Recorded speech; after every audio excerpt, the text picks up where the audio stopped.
C'est pratiquement un manuel, comme il l'a dit, un manuel à tous les niveaux, licence, maîtrise et doctorat. Je vois que c'est un enseignement très très important.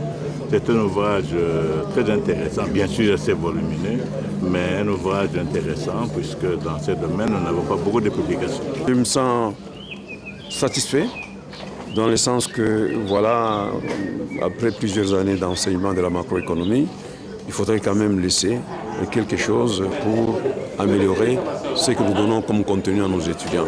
D'autant plus que nous l'avons fait avec un de nos anciens qui est sur le point de décrocher son doctorat.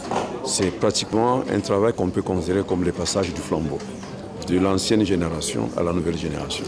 C'est un livre très innovant dans la mesure où il adopte la perspective des pays en développement, particulièrement la RDC, pour décrire les phénomènes macroéconomiques, ce qui permet à l'étudiant congolais d'étudier la macroéconomie en prenant une perspective de son pays, contrairement à ce qui se fait généralement. Nous étudions la macroéconomie avec des ouvrages qui sont taillés à la mesure des économies de l'Union européenne et des États-Unis. Les livres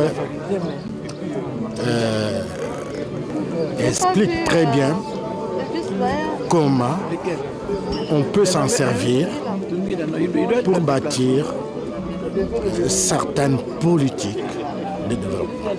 Notre approche c'est fait en deux temps. C'est d'abord de maîtriser premièrement les outils qu'on utilise au niveau de la frontière de la recherche. Une fois qu'on a la pleine maîtrise de ces outils-là, on peut par la suite se proposer de les adapter dans les contextes des pays en développement, notamment la RDC. Il voulait donc transporter la réalité économique de notre pays et mettre à la disposition des étudiants et des chercheurs de ces pays ici des matières qui reflètent ou qui répondent à la réalité de notre pays. Le professeur Kabouya ainsi que M. Tchassa Jean-Paul font preuve vraiment de grand courage, de grande maturité.